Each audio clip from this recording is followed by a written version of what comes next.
सो hello दोस्तों, welcome to BPSC sure success. मैं हूं शुभम अग्रवाल और आज हम बात करेंगे एक इम्पॉर्टेंट करंट डेवलपमेंट की हमारे देश में, that is the national recruitment agency.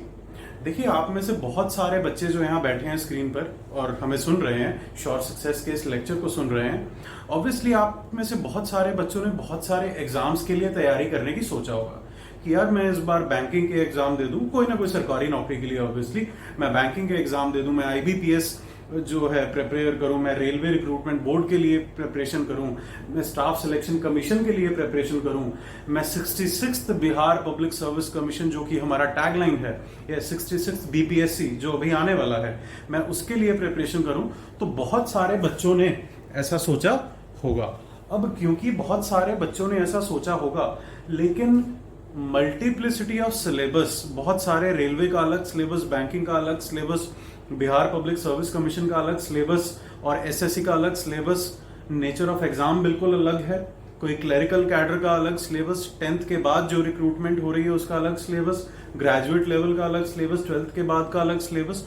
तो बहुत सारे एग्जाम्स हो गए, बहुत सारे सिलेबस हो गए, तो बच्चा ठीक से वो बाकी अपॉर्चुनिटीज टैप नहीं कर पा रहा।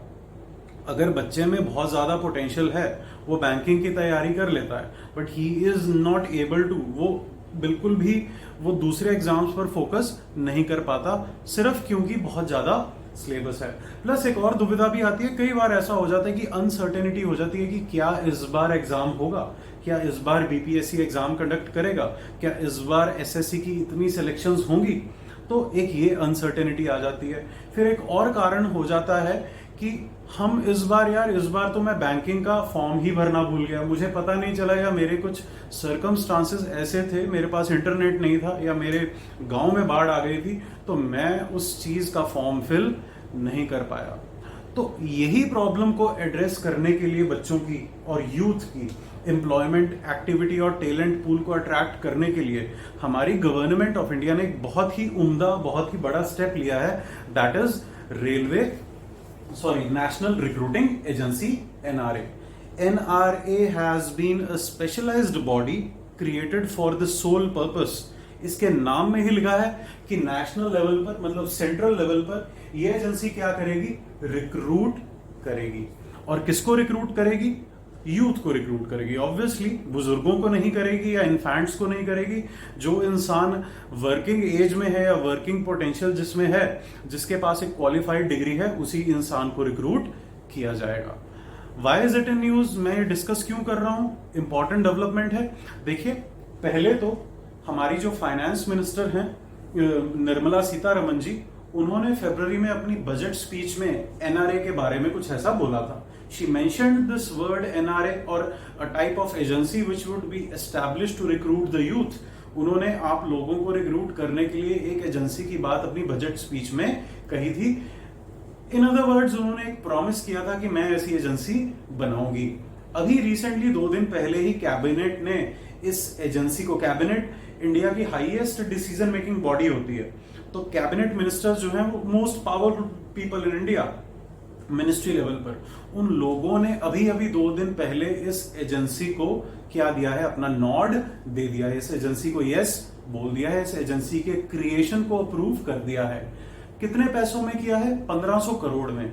उन्होंने इस एजेंसी के लिए 1500 करोड़ अप्रोक्सीमेटली उन्होंने सैंक्शन किए हैं 3 साल के लिए। 3 साल के बाद शायद ये एजेंसी सेल्फ सस्टेनिंग हो जाए कि अपने एग्जाम खुद कंडक्ट करने लग जाए और फॉर्म फिल करवाने लग जाए और उससे इनको कुछ फी जनरेशन हो एंड ऑल दैट। वो बात की बात है, एडमिनिस्ट्रेटिव चीजें, हमें उन पर नहीं जाना। सो पहली चीज, it was in news, yes, 6 महीने पहले भी थी फरवरी में और 2 दिन पहले भी थी। दूसरी चीज, unemployment. Unemployment is a very very very big problem in India. देखिए, स्टैट्स ये बोलते हैं, इंटरनेट पर गूगल कर लीजिए, कि अप्रैल की 2018 से लेकर अब तक 2020 तक अप्रोक्सीमेटली ऑन एन एवरेज 9% बेरोजगारी दर हमारे देश में इस वक्त है। ऑन एन एवरेज पिछले 2 सालों की अनएम्प्लॉयमेंट रेट हमारी कंट्री में इज 9%। एंड अप्रैल अभी पिछले अप्रैल में, क्योंकि कोरोना का टाइम है, बहुत ही मुश्किल टाइम है, इकोनॉमिक एक्टिविटी बिल्कुल जीरो के बराबर हो गई है, लॉकडाउन में बिल्कुल जीरो हो गई थी। This unemployment rate was as high as 25%। 25% approximately unemployment rate हो गया था। अनएम्प्लॉयमेंट टॉपिक जो है, पॉवर्टी जो टॉपिक है, ये हम अलग से इकोनॉमिक सेक्शन में डिस्कस करेंगे। यहां पर we will not focus on that, यहां पर मैं अपना फोकस एनआरए पर ही रखूंगा। तो ये दो प्रॉब्लम्स को, आप लोगों की दुविधाओं को टैकल करने के लिए हमने ये एनआरए क्रिएट किया है। किस तरह से किया है, मैंने यहां मेंशन किए हैं बुलेट पॉइंट्स। क्या क्रिएट हुआ है? It has been created as a society. इसको एक सोसाइटी के फॉर्म में क्रिएट किया है। एक सोसाइटी मतलब एक नॉट फॉर प्रॉफिट ऑर्गेनाइजेशन, इसको एक सोसाइटी के फॉर्म में क्रिएट किया गया है under the societies registration act. Societies registration act government of India को अलाउ करती है कि वो एक नॉट फॉर प्रॉफिट ऑर्गेनाइजेशन, एक सोसाइटी, एक एग्जीक्यूटिव बॉडी को क्रिएट कर दे।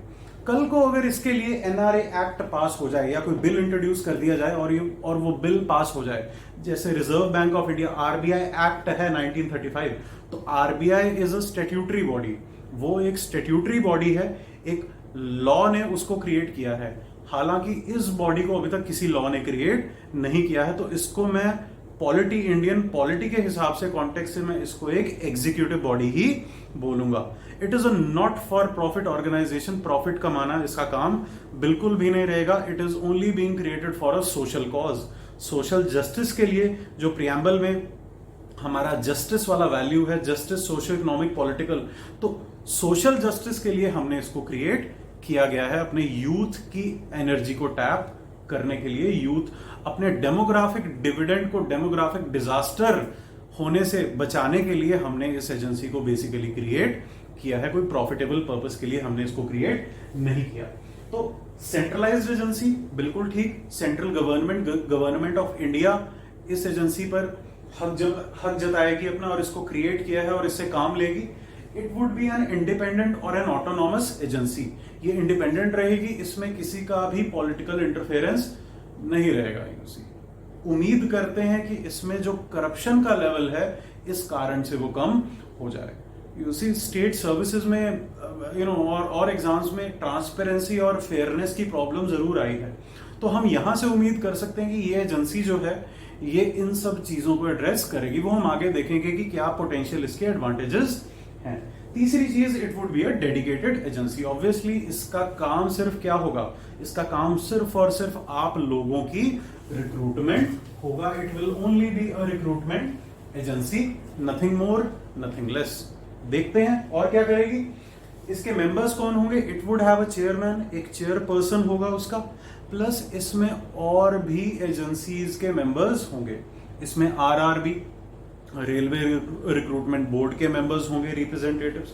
इसमें स्टाफ सिलेक्शन कमीशन के मेंबर्स होंगे जो रिप्रेजेंटेटिव्स होंगे, प्लस इसमें आईबीपीएस के बैंकिंग पोर्टल जो है, जो बैंकिंग की सिलेक्शन करता है, उसके मेंबर्स होंगे।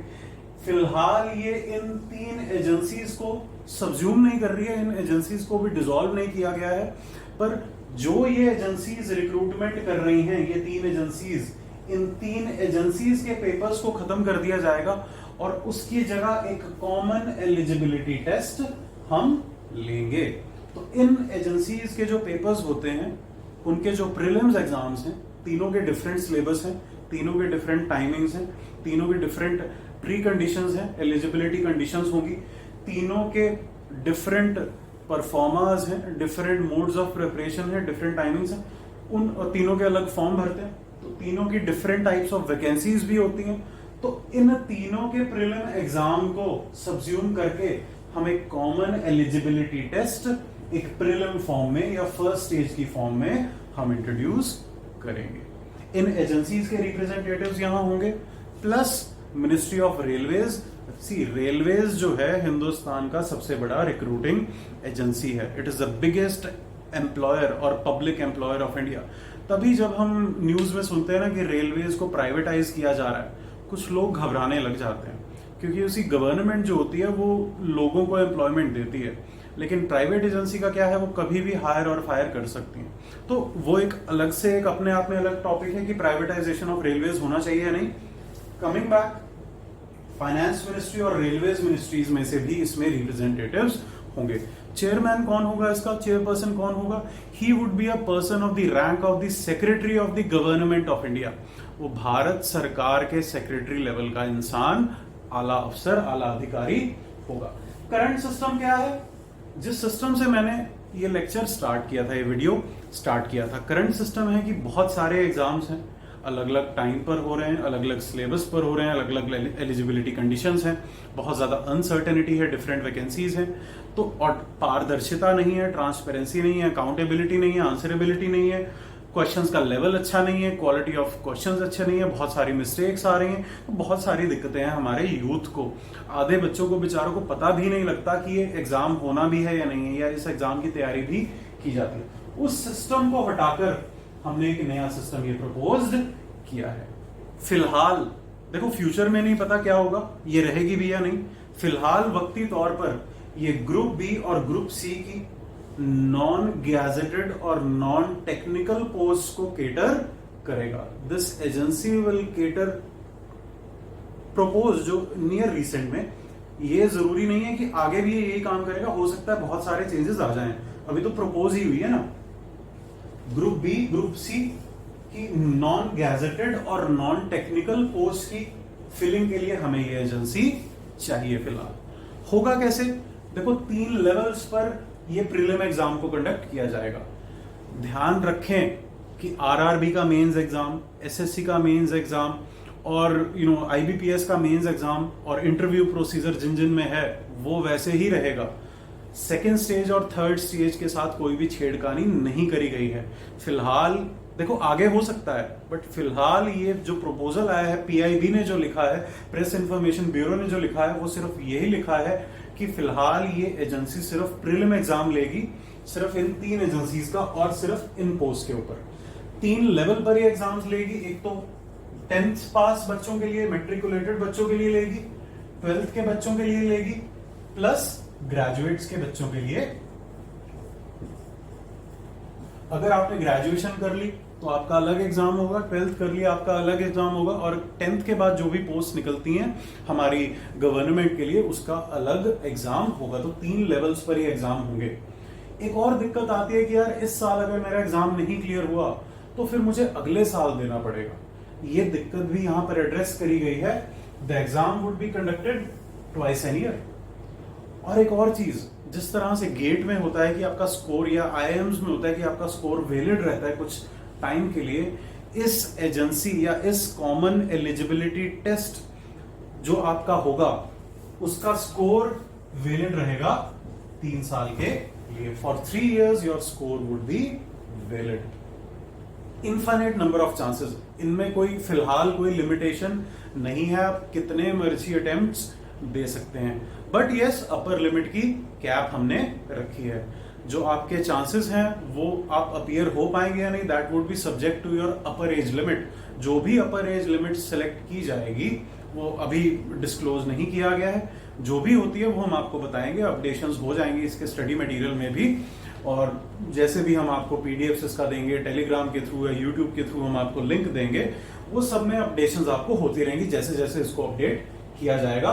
तो अपर एज कैप रहेगी, और जो रिजर्वेशन का क्राइटेरिया है या रिलैक्सेशन फॉर रिजर्व्ड कैटेगरीज है कि ओबीसीज के लिए एज कुछ और है, एससीज और एसटीज के लिए कुछ एज क्राइटेरिया को और रिलैक्स कर दिया गया है। That relaxation would also hold good because वो कॉन्स्टिट्यूशनल मैंडेट है, जो हमारा एफर्मेटिव एक्शन ऑफ रिजर्वेशन है। स्कोर 3 साल के लिए वैलिड रहेगा, ये मैंने आपको बताया है। उसके अलावा एनआरए ने सबसे पहले तो एक टेस्ट कंडक्ट कर लिया। सरकार का इस बार एक बहुत अच्छा टारगेट है कि इस एग्जाम का एग्जामिनेशन सेंटर जो है वो सारी की सारी डिस्ट्रिक्ट्स में बनाया जाए। So the aim is to cover all the districts of India. 600 odd districts हैं हिंदुस्तान में, 1000 सेंटर के आसपास इसके हम क्रिएट करेंगे।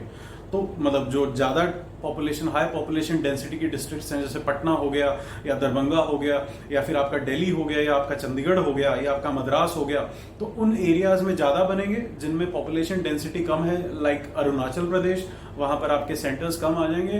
तो in overall they are targeting, जो टारगेट है वो 1000 सेंटर्स का है। 117 एस्पिरेशनल डिस्ट्रिक्ट्स, 117 डिस्ट्रिक्ट्स, ये नीति आयोग ने कहा है कि ऐसी एस्पिरेशनल डिस्ट्रिक्ट्स हैं। इन एस्पिरेशनल डिस्ट्रिक्ट्स में जो आपके सोशल इंडिकेटर्स हैं वो बहुत ज्यादा पुअर हैं।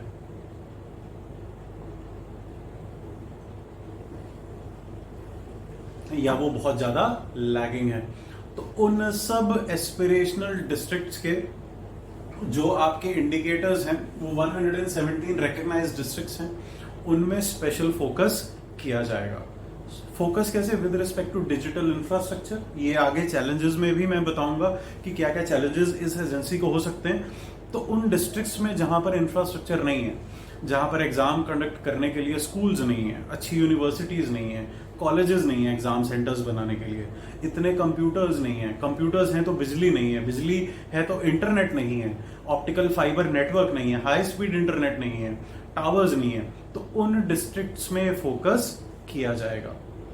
प्लस गवर्नमेंट एक और अच्छा काम कर रही है इसके एनआरए नेशनल रिक्रूटमेंट एजेंसी के माध्यम से। सीट उन्होंने ले लिया, डिस्ट्रिक्ट्स पर फोकस किया, वो रूरल एरियाज में अवेयरनेस भी क्रिएट करेगी, आपको डिजिटली लिटरेट भी करेगी। तो एक डिजिटल लिटरेसी मिशन जो डिजिटल इंडिया का एम है वो भी इस एजेंसी के थ्रू फुलफिल हो सकता है। 12 लैंग्वेजेस में कंडक्ट किया जाएगा। अभी तक क्या होता है, ज्यादातर ऐसे टेस्ट जो हैं आपके they are either conducted in English और इन हिंदी, या हिंदी में होते हैं या इंग्लिश में होते हैं। लेकिन अब इनमें जो कॉन्स्टिट्यूशन के 8 शेड्यूल में 22 ऑफिशियल लैंग्वेजेस हैं, उनमें से 12 लैंग्वेजेस में कंडक्ट किया जाएगा। हो सकता है कल को ये 12 से 22 भी कर दिया जाए। बाकी 10 लैंग्वेजेस जो हैं जैसे नेपाली, बोडो, डोगरी, संथली, मैथिली, इन सब लैंग्वेजेस को भी हो सकता है। अभी हमें पता नहीं है कि 12 कौन सी लैंग्वेजेस हैं, we will tell you, update कर देंगे जब आएगा। तो 12 से 22 भी हो सकती हैं, हो सकता है 22 से ज्यादा भी हो जाएं। It depends, because India is a land of many diverse cultures, many diverse languages. तो हो सकता है कि उन ऑफिशियल लैंग्वेजेस में या अनऑफिशियल लैंग्वेजेस में भी एग्जाम हो सके। फर्दर दोस्तों हम डिस्कस करेंगे कि इनमें कौन कौन से स्टेक होल्डर्स हैं और उन स्टेक होल्डर्स से किस किस इंसान को क्या क्या फायदा हो रहा है। स्टेक होल्डर्स जैसे कि आप बच्चे, आप स्टूडेंट्स। दूसरा stakeholder is government of India. तीसरा stakeholder is India as a whole, the country as a whole. पूरे देश को क्या फायदा पहुंचेगा ऐसी एजेंसी क्रिएट होने से।